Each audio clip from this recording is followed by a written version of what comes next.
Once, perhaps, he might have been considered a good king, a wise king, maybe even merry. But the treatments that had extended his life throughout the millennia had warped his mind as they had withered his body, and soon his soul grew red with the lust for conquest.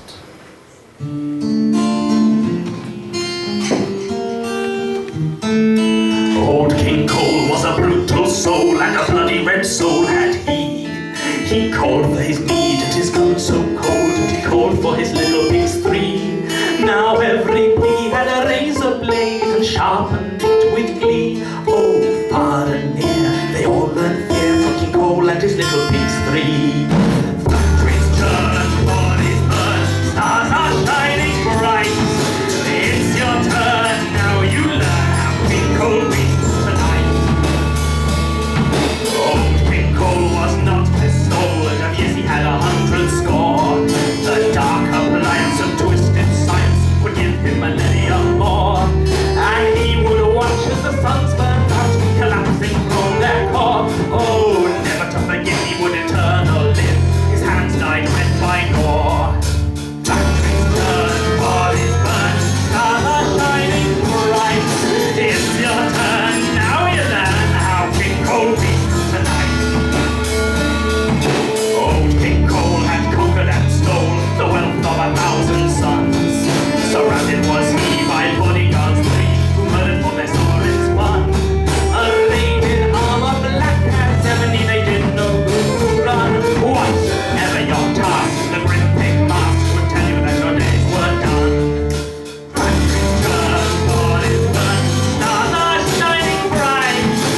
It's your turn, now you learn how King Cole beats tonight. In the center of Xantine, capital city of New Constantinople, there stood a vast palace. Cavernous chambers by the hundreds were cared for by staff too numerous to count, while below, tunnels and passageways unused for a dozen lifetimes sprawled under the city like a spider's web, reaching every nook and lurking place. Somewhere, near the center of this labyrinth, stood a small, unremarkable room, roughly hewn from thick black rock, where King Cole sat on his white throne. His shriveled body seemed all the more withered and unnatural on its ivory bulk, surrounded as always by the 3 little pigs, silent guardians who never moved nor spoke as the blood pooled on the floor before their ruler. The feast was soon to begin.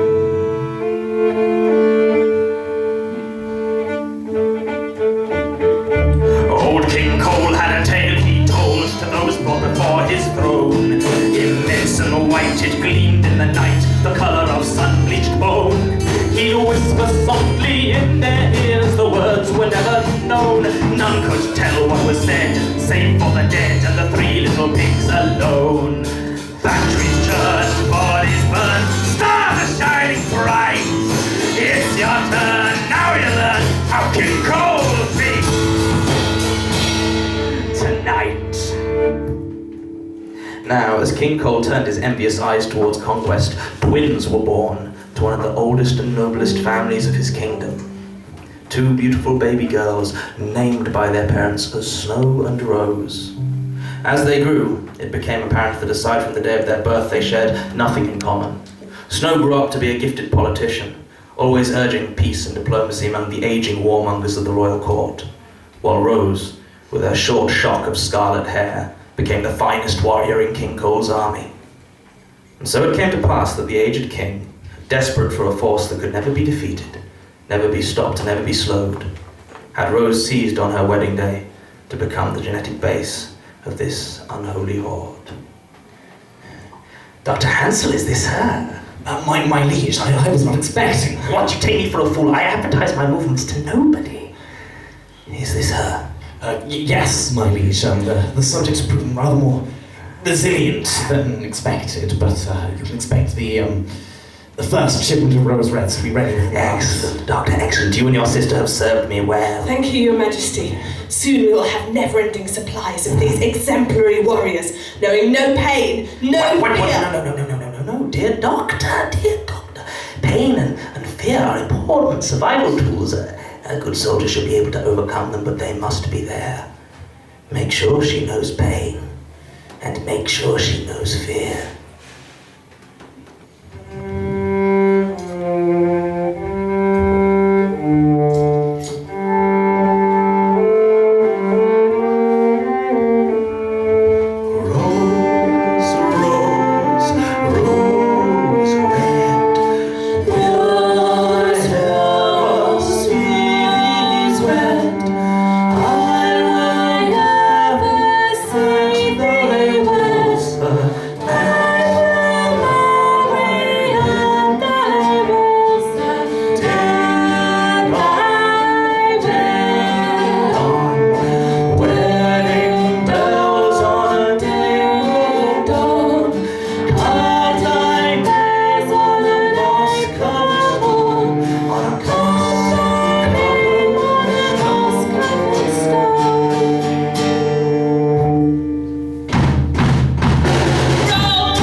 when the soldiers seized Rose.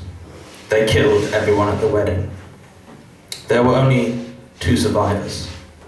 The first was her sister Snow, who, badly wounded, dragged herself to safety, though she lost much of herself in the process. No longer safe on New Constantinople, she gathered what diplomats, warriors, nobles she could get to she could rally under her banner, and fled towards the periphery aboard the SS Anderson. Unfortunately, they were betrayed. A bomb hidden in their fuel shipments detonated, crippling the ship. Snow called the crew together. Dr. Lorenzo, what's her status?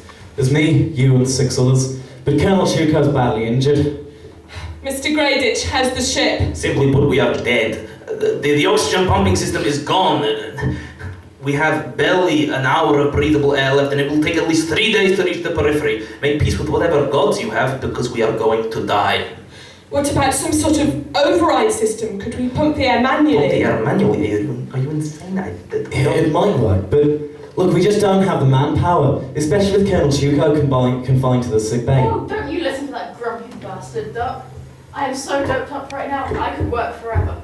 The lady says pump, then we pump.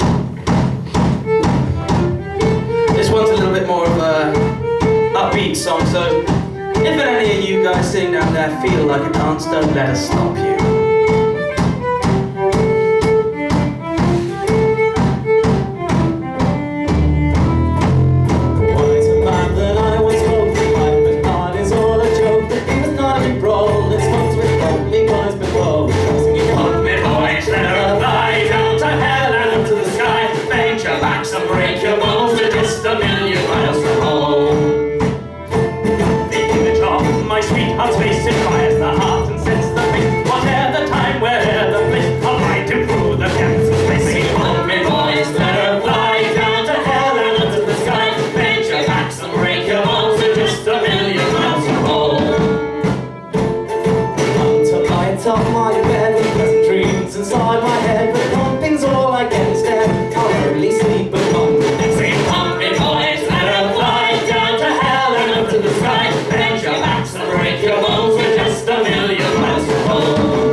Without food, without water, without rest, until finally they reached the periphery. There, Snow, adopting a new identity of General White, formed a partisan resistance to start fighting back against the king.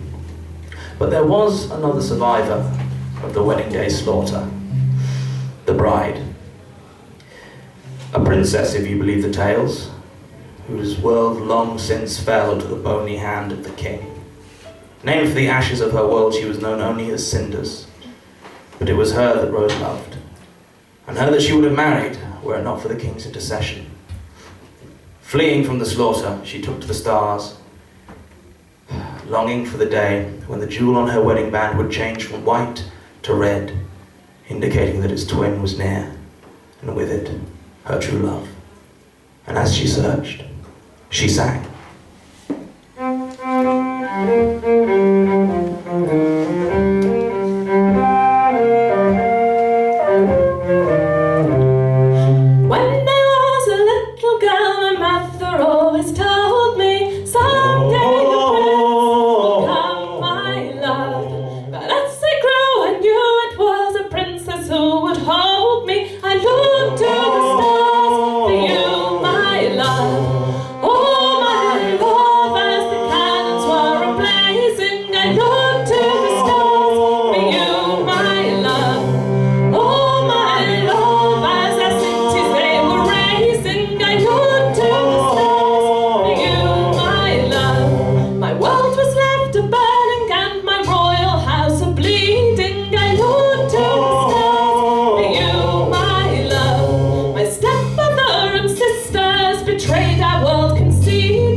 The resistance spread like wildfire, everywhere touched by the king's forces or fallen under his flags.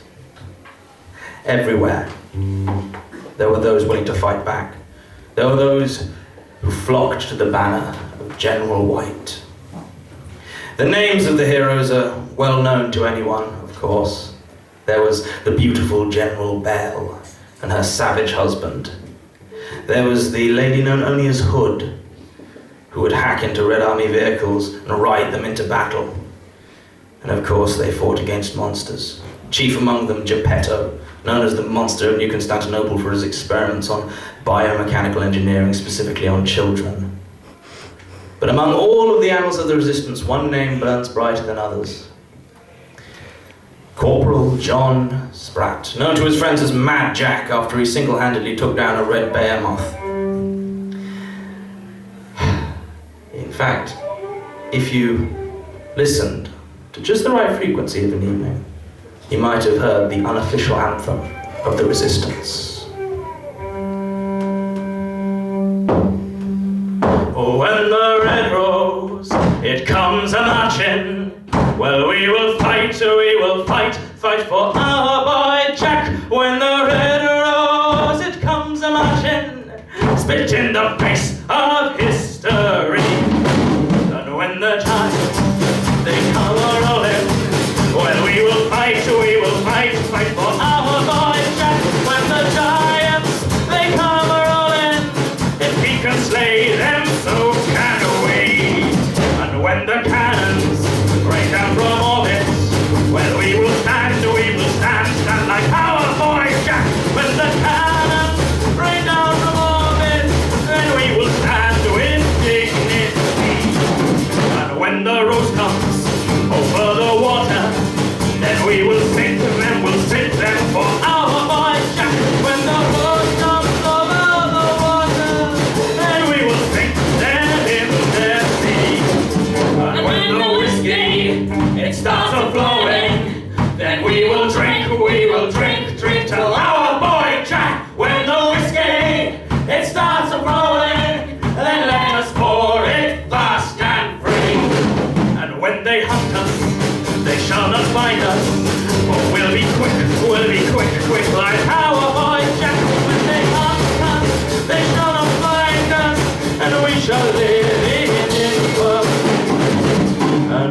is lost and broken, then I shall rest down with our boy Jack. When my body is lost and broken, well then boys, you fight for me, and when the red rose it comes to marching, well we will fight for our boy Jack. When the red rose it comes to marching, spit in the face of history.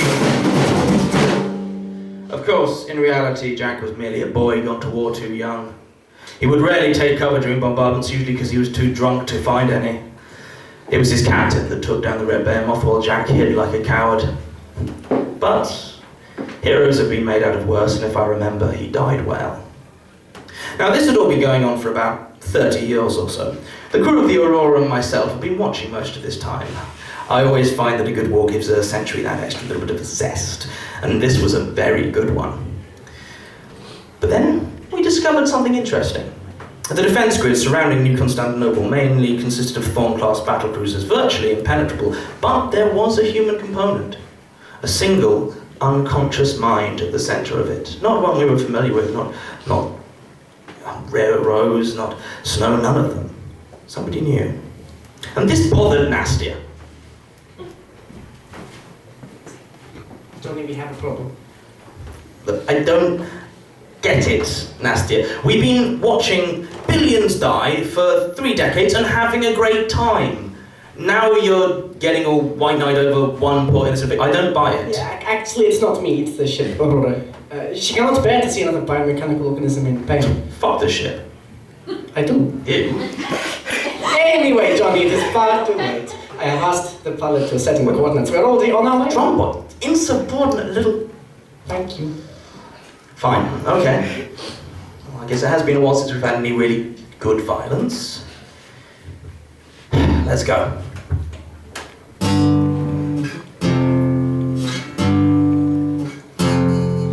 Here within the warmth and the darkness, from the waking world I was torn, never leaving dreamless slumber in a mind that's broken and worn, guarded by uncounted ready guns and blades, sharper than a barrier of thorns. Once out in the sky I was happy, faintly I remember the sun, soaring through the dawn and its brightness, battle, beauty, both I had won. Then a flash of pain as metal pierces flesh, and all at once my roaming it was done.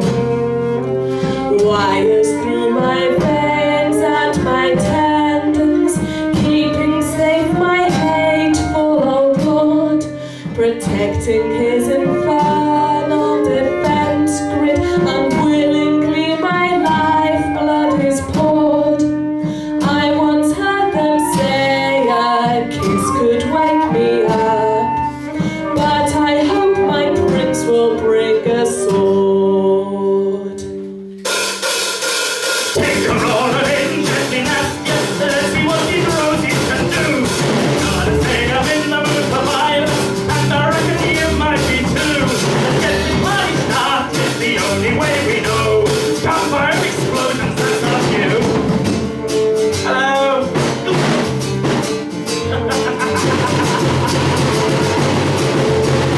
Fire till your guns are empty, till your ammunition runs dry.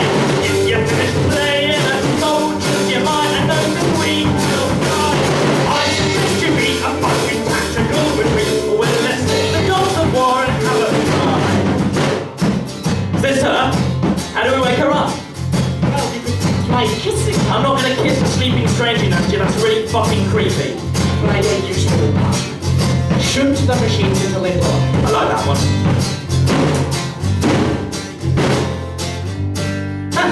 Looks like it worked. Here within the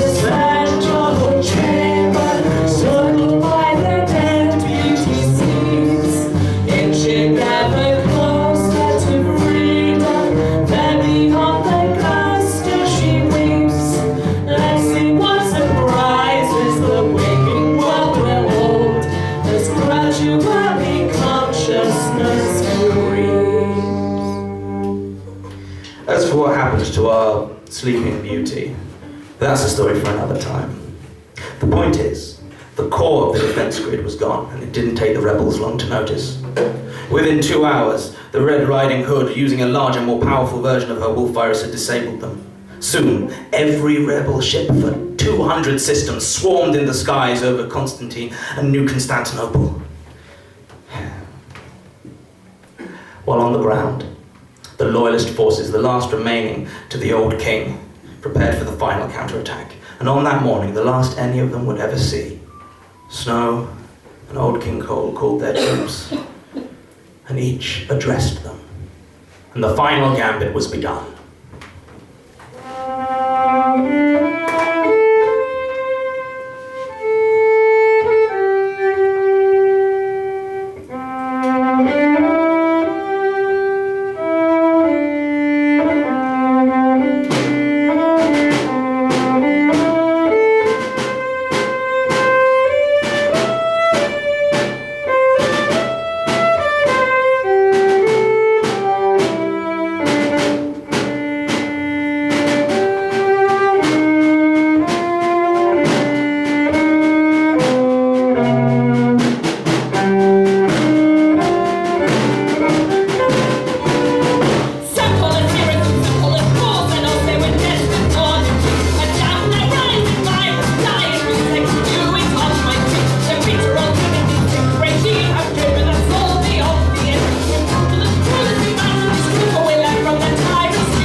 While on the ground, the bodies of the dead and dying were used as camouflage and cover for those still fighting.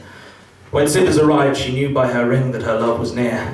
Joining up with the last surviving remnants of Snow's troops, these days remembered as the Noble 23, a lie but a pretty one, they descended into the Undercity, carving their way towards the king's throne room, and, of course, Rose. What they found were the three little pigs. The battle was brief and brutal, with rebels falling like chaff before their black-iron foes, until Snow saw her sister, still suspended in the life pod she'd been in for 30 years, and shattered it with a single bullet. Rose opened her eyes, and her first sight in 3 decades was her sister Snow, falling lifeless to the floor. Nothing could contain Rose's rage as she snapped, shattered, and broke the 3 little pigs, leaving them nothing but empty, desiccated husks. And then she saw Cinders. For one beautiful moment, they embraced. And then King Cole shot Rose in the back. As she watched the life drain out of Rose's eyes, Cinders' eyes narrowed, her fist clenched, and her now scarlet ring plunged into the desiccated black heart of the king. There was a great crash as his throne split down the middle, and then silence. A long, bitter silence, broken only by the sobbing of Cinders, weeping over her lost love.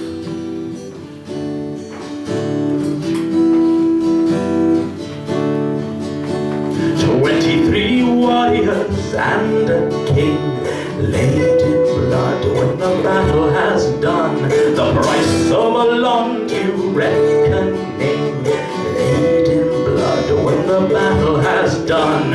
Old King Cole has paid the toll of the crimes levied upon his soul. The rebel blades have achieved their goal, laid in blood when the battle has done. His mouth hangs open, his eyes are wild, with a gaping wound as his chest defiled, while round his split throne the dead lie piled, laid in blood when the battle has done.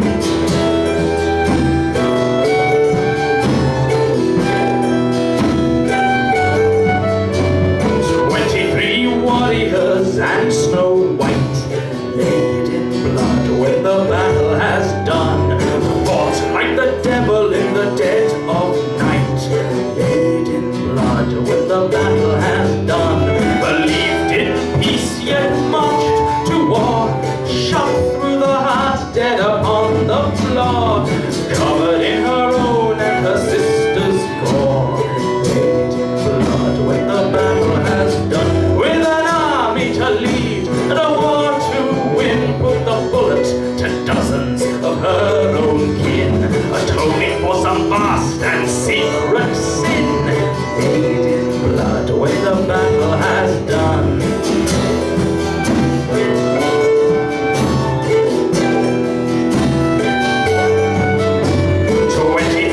Warriors and Rose Red, laid in blood when the battle has done, while outside the door many more lay dead, laid in blood when the battle has done. Her body lies in her wife's caress, her face is free of her life's distress, wearing the rags of her wedding dress, laid in blood when the battle has done.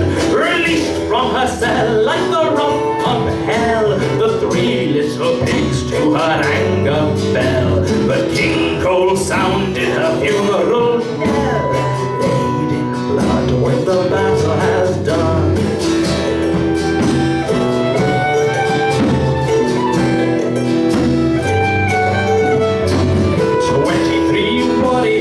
Gone to rest, laid in blood when the battle has done, fought with the worst and died with the best, laid in blood when the battle has done.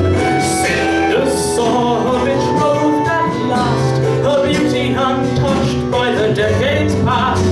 Then King Cole fired and it went too fast, laid in blood when the battle has done, with the girl to whom through the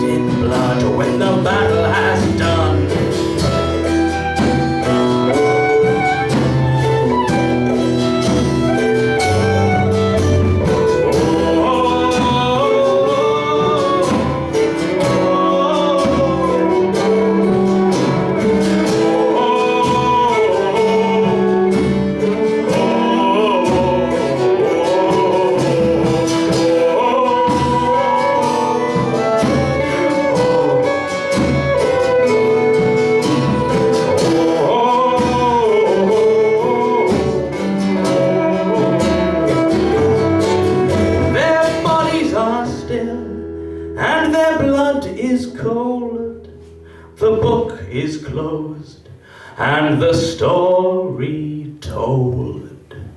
No happy ever after for a tale so old. Laid in blood when the battle has done. The end. Of course, we wouldn't leave you with such a downer of an ending. So we've got one more little song for you. And we're going to need a little bit of your help for this one. It's very simple. You probably know what to do already. All I'll say is, on the way Hayes, we want you to join in. What shall we do with a drunk space pirate? Yeah. What shall we do with a drunk space pirate? What shall we do with a drunk